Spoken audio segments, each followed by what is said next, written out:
So you won't be able to tell from the resolution of this video, but that's the ocean over there. And that's the sound of the ocean over there. Lots of waves today, lots of fog coming in. But a lot of the fog is coming off of the snow. We have this melting snow that gets soggy and damp and wet. And it's above freezing right now. And we get these fog banks created by the snow. And a lot of the moisture combined with wind does seem to get inside the hives.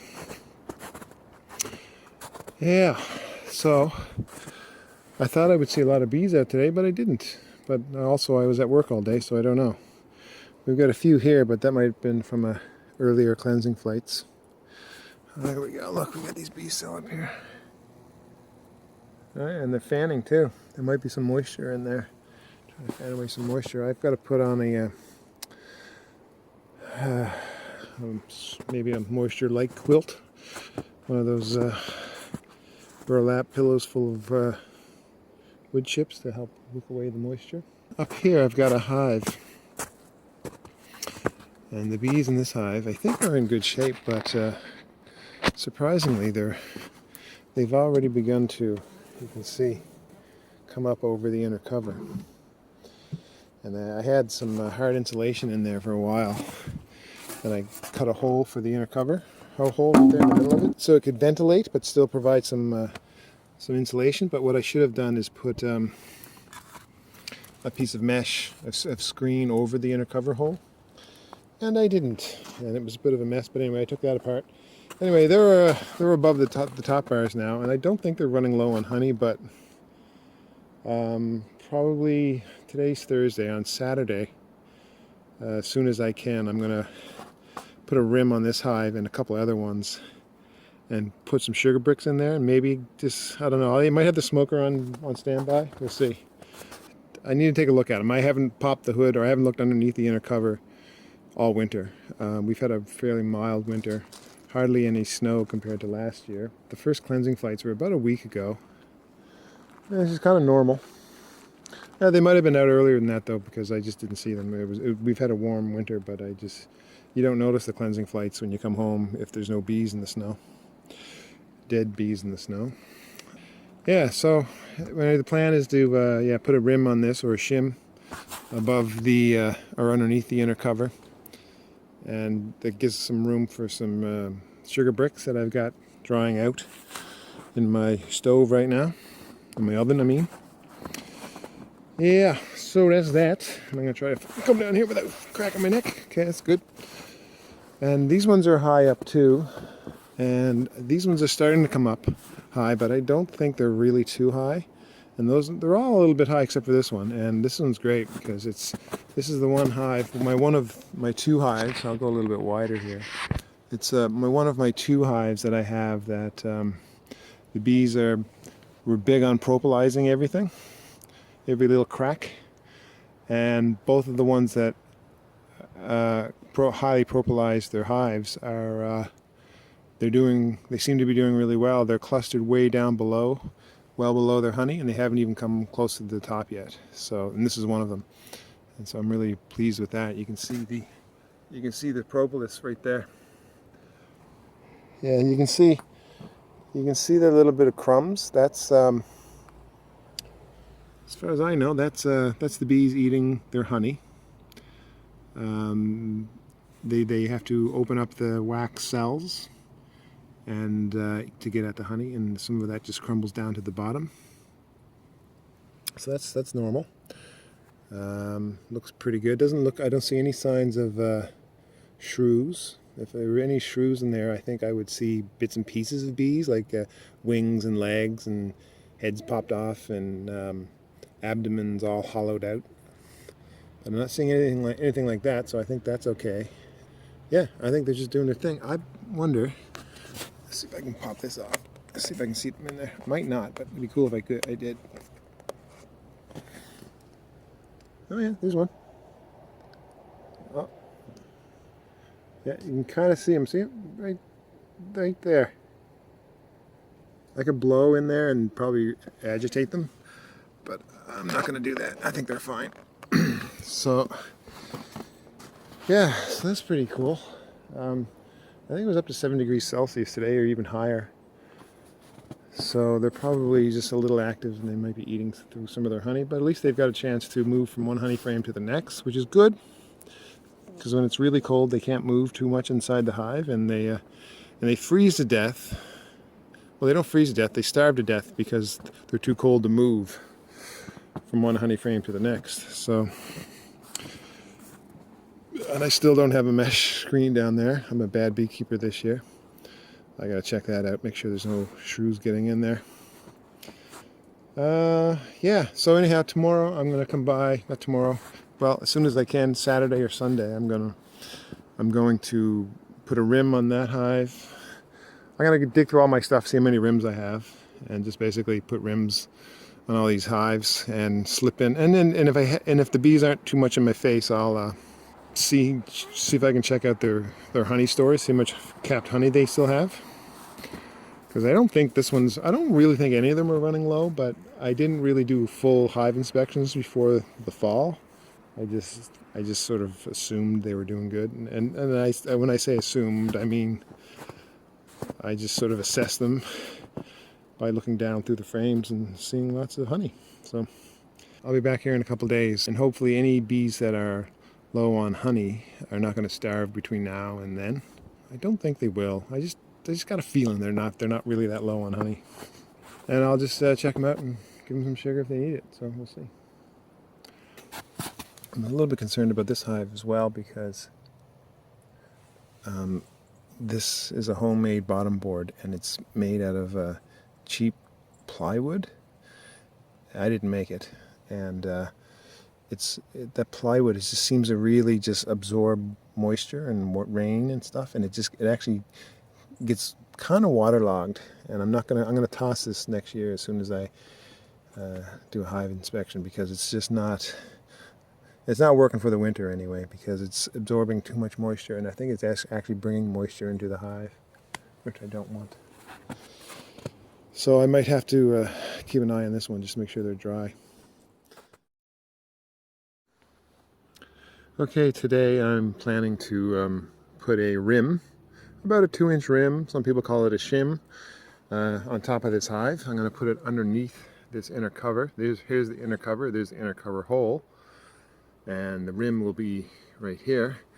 And it'll lift that inner cover up by about 7 centimeters or 2 inches, and it will allow me to put some sugar bricks over the cluster to give them some extra emergency food in case they're running out of honey. And I don't think they are, but I don't know. So I'm going to try to take a look and see what I see. But the plan is for winter hive things, you got to get in and out as quick as you can, have a plan A, have a plan B. So generally I'm just going in there. My plan A is get in there, crack the top off a bit, spray in some warm water, just to sort of some misty, sugary water that's spiked with a little bit of lemongrass oil. So it should calm them, give them something to do other than, jump in my face. And if they're under control, I can slip this rim in and maybe even put in some sugar and a pollen patty actually too. I'm going to give them a pollen patty. So that's plan A and B all wrapped into one. If the bees are too much in my face to put the sugar bricks in or anything like that without causing a commotion or killing a lot of bees, then I'll just get the rim on there quick, put them down and forget about it, leave them and come back later. Save my battle for another day. But that's basically it. Plan A, plan B. And we'll see what happens. Down here is something wet and gooey is pouring out of the hive. And it's sugary. I can taste it right now. I can tell that's a bit of honey. Or maybe a bit of syrup leaking out of the hive. But anyway, that happens. I don't know exactly what the explanation for that is, but basically what I think happens is the bees are opening up their honey, and then the temperature changes. And with the temperature change, inside the hive. It gets warm, it gets cold, whatever, but the honey is expanding and contracting like any liquid, and some of it just sort of drips out of the hive, dripped out of the frames and down onto the bees, or down onto the bottom of the hive. But because I can tell that's not water, that's sticky. So that's probably honey. Okie dokie, let's see what happens. And this is my my sugar bricks. It's a thin sugar brick, and I think it's been hardening for the past. It's been like this for a couple days, so I think it's dry. And this is a pollen patty. So the plan is, I will actually just get the bees out of the way, flip this upside down, so the pollen patty will be exposed. I peeled off some of the parchment paper on the pollen patty so the bees can start digging into it. And so the pollen patty will be on the bottom and the sugar will be on top, and that'll be enough to, get them going. I could spray it down with a bit of mist. It's a sugary mist. Yeah, might as well. Doesn't hurt, I guess. You put the mist on there just because it helps dissolve the sugar and helps the bees eat it, because the bees don't eat the solid sugar. They turn it to a liquid. They metabolize it through a liquid form before they eat the solid. So if you give them a little water, the idea is that it'll help them digest it quicker or easier, because they need some moisture in the hive to be able to convert the sugar to a liquid form. But usually, this is Newfoundland, man. There's plenty of moisture around, so I don't think I'm not generally too worried about that. But anyway, I don't think a little squirt will hurt. So let's see what happens. So I'm also doing something that's probably ill-advised today. I'm doing this with bare hands. I don't know if it's a good idea, but we're going to find out. And this water is warm. I just mixed this up. It's got a little bit of sugar, mostly warm water, and some lemongrass oil. It's also very cold. It's very cold and damp. It's not like there's no wind, but it's not really warm. So there are those bees right there. So they're clustering. It looks like they're clustering on the right side. So there might be a cluster right over here, which makes sense because they get the sun on this side of the hive, and so they're generally going to gravitate towards the warm side. So hopefully they're not too bad, not too in my face.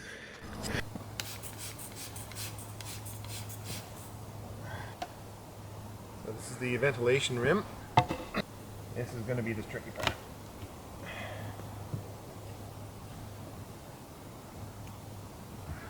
Okay, no major propolis seal broken.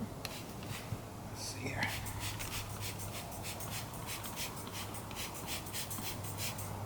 All right, let's take a look at this with the cell phone. So there are the bees. I gave them, you can see the cluster there. It's not huge. That might just be the tip of the cluster, or it just might be a small cluster. I can't really tell right now. So I'm going to lift the top off and take a quick look over the frames over here to see if there's any honey. And if there is, well, I'm not going to worry too much about them, but I still might give them at least a pollen patty. So we'll see.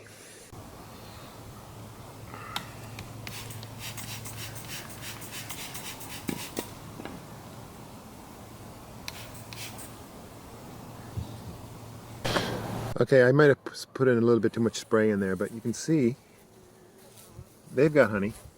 There's honey over here. There's honey over there. It doesn't look like it's... If it was a slightly warmer, I think I would actually try pulling out one of those frames of honey to see how much honey is in those frames, but I think they got plenty. So I'm just going to quickly take that frame, put it underneath, and then I'm going to try to scoot the bees out of the way and see if I can put that over the cluster.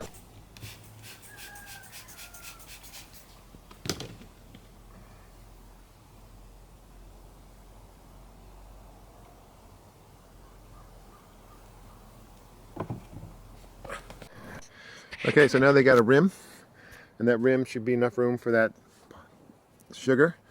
I kind of wish I had long sleeves on now because the bees are a little bit agitated. Not too bad. And that water, that spray is actually warm, so I don't think it's going to cool them off or anything. So let's take a quick peek. Yeah, see, I don't know how I'm going to get them to go down. See, I'd rather have them completely down below the bars before I put the sugar on top of them. So I'll see if I can do it. If I had smoke, I think smoke might drive them down, but we'll see.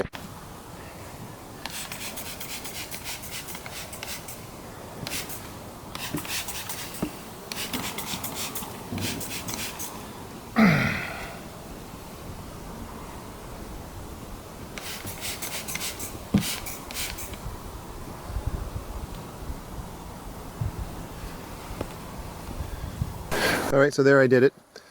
So the pollen patty is sitting on top of the bees, probably squished a few, and then I put the bit of a sugar brick on top of that. But I can see over here, these are all frames of honey, so they're not running short. And I don't want to let too much heat out just to make a video, so that's it, good enough. I can see that cluster is way, way down below. This is just the tip of the cluster. So I think they're actually pretty good. I don't have to worry about them. I'll come back in a couple of weeks just to make sure that they're not freaking out, but I think they have plenty of honey over there, and I'm gonna leave them alone.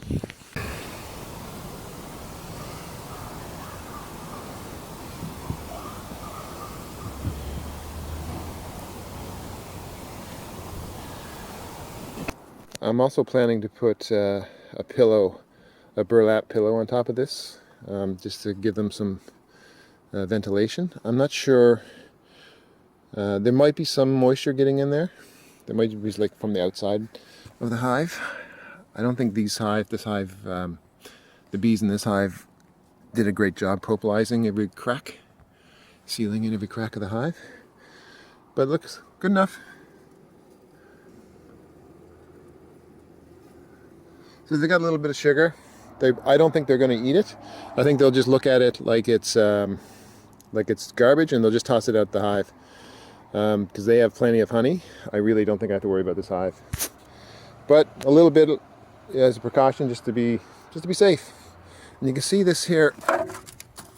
Oh, I got a bee down there. You can see this sugar. It hadn't completely hardened. So sometimes when I'm doing this, when I'm making these sugar bricks, they'll harden on top. So what I'll do is I'll take an empty pan just like this and flip it upside down so that the wet side is exposed, and let that dry out exposed to the air for a couple days. Anyway, it's mostly still solid, and this is the gooey part. Not the end of the world if I put that on the hive. It'll still dry up inside the hive and become a solid brick. I think I'm going to put a mesh over that right now. I couldn't find my tacks, so I used my staple gun to staple this mesh on. And what a racket that makes. That just vibrates right into the hive. And I know people do it all the time, but it just riles up the bees, man. I'm not a big fan of it. And instead of putting in a moisture quilt, or right now even a burlap pillow, a Dempster pillow as we call it, I'm just putting in some hard insulation. And over the inner cover hole is still there, so you can still get ventilation through that. But maybe the hard insulation will do a little something. But it's pushing down because of that. It's not laying flat because of that that mesh. So I'm just gonna. Well, I'm gonna weigh it down with a brick. I'm gonna weigh it down with this brick. So I'm gonna weigh it down with a brick and a sculpture of a bird. That's a standard configuration for your winter hive. So. What we have in this hive now is a rim, like I was talking about. Now there's a rim right here. Boop. So it's about a 7 centimeter rim, 2 inches, and underneath the inner cover. So they made room for the pollen patty and mainly the sugar brick. I think if I had the smoker, I would have been able to drive the bees down into the frames and then put the brick on top of them. And so I wouldn't have squished any bees. There's probably a few squished bees. I think we've got still a lot of honey over here on this side of the hive, and some over here. The cluster is starting to break above the top bars, but I don't think it's huge. They're over on this side of the hive because this side of the hive is the side that gets the sunlight when there is sun, so it's the warm side. Sometimes it is so cold that they won't go over there, or they'll eat their honey out but still gravitate to this from the middle, and they'll gravitate towards this side but not think to go over there. So I mean, I guess there's little tricks of the trade. You can pick up those frames, move them over here and all that sort of stuff, but it can get a little funky when you got a big cluster of bees in the way. So I might, instead of bothering with that, I just might just slide over the sugar bricks to wherever the cluster is. And that's generally what I do. When I put something like sugar or pollen patty in the hive, I put it directly over the bees. The bees do not want to walk. They will go to the easiest location possible. If I put that sugar over there, they wouldn't touch it. They might, but most of the time they're not gonna venture far from the cluster and from their queen, right? So put it right over them. They go up and they dig in and have a good time. I have got another pollen patty, and I'll get another rim, and I'm gonna put it on that hive over there. And this hive, let's see what we got going on with this one. Okay, yeah, okay, this will be fun. So this is the hive that I put this Dempster pillow on about a week ago, and I should have stapled the mesh over the inner cover hole, because I think when I lift it up, yeah, the bees are going to come up with it. So I'm just going to leave that alone. And we'll try to just prop this up without removing the rim. We've got a big cluster under here. And there's also a slug inside the hive. Check it out. See if you can see it. See it right there? Right there on the very top, all kind of blurry and ugly looking. That was a slug. Nice. I really should have gloves for this, so I'm going to get some gloves. Okay, so there's the cluster. It's a pretty big one. They're eating that top honey, and they may be running low on honey. There's a couple frames here on the side, but not a whole lot in the middle, and they may be eating out the middle. There could be some honey down below, and I think there is, but I'm not 100% sure. So here we go. Here's the brick, and they're pretty good. They're out of the way, so I can easily just slide that there like that. Put this on top. And off we go. Done. That was pretty easy. Hopefully they got a nice queen down there. But I think they're okay. I don't think... And let's see, look, look like there might be some moisture over here. Yeah, there is. Huh? Look at that. Yeah, a bit of moisture. Where's that moisture coming from? I don't know. I don't like that. That's not good. Anyhow, I've got this, whoop. Okay, so I did notice a little bit of moisture in this hive, and I think I know where it's coming from. It's, if you look right here, you can see there's a crack right here, because this super that I bought from somebody locally, I won't say who, but when I put it together, this here piece of the super is taller than that piece, if you can make sense of this, and it creates a crack. And that crack goes all the way over here to the other side, probably. Yeah, a little bit. See, this isn't even, right? This piece should be flat with that piece, and it's not. And it lifts up the inner cover, or this rim, whatever's on top of it, and it doesn't create a seal, unless the bees seal that in with propolis, and they don't always do, and this one was not a very propolis heavy hive. And you can see right through that crack. I can see through it. There it is. See that? That's the crack right through the other side of the hive. So this is one big crack all around. I might just seal this up with duct tape, and that's where some of that water might have come through. It just, the rain comes in, boom, comes right here, and this is where the edges of those frames were a bit damp, and it could easily be that. Another thing is you have inconsistent shapes and sizes of supers from different people different manufacturers. You can see this one. I don't know if it's how I placed it. Yeah, this one's how I placed it. So this one wasn't placed perfectly on top of that one, and so it creates a little lip, and the water collects there, and it can seep into the hive. Now that one's actually a pretty tight seal, so I don't think that's the case. But yeah, I think that's where the water got in.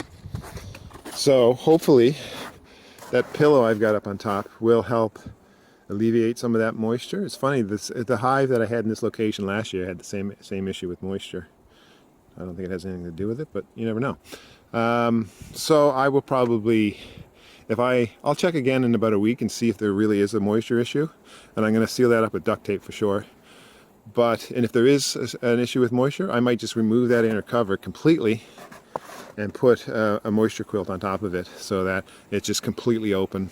It'll let out a lot of heat, but it'll also let out a lot of that moisture. And maybe it'll be okay. We'll just see. But yeah, look, that's a huge, huge crack. That ain't cool. So I'll come by later today once the bees are calmed down. They're not really happy right now. And I'll duct tape that up. Although you can see these bees are just starting to come to the top. I don't know if you can see it. There's a bee behind that cave of propolis. That's cool. But I think they're good. No worries there. Also, I also gave them a pillow about a week ago. So there's extra insulation up top.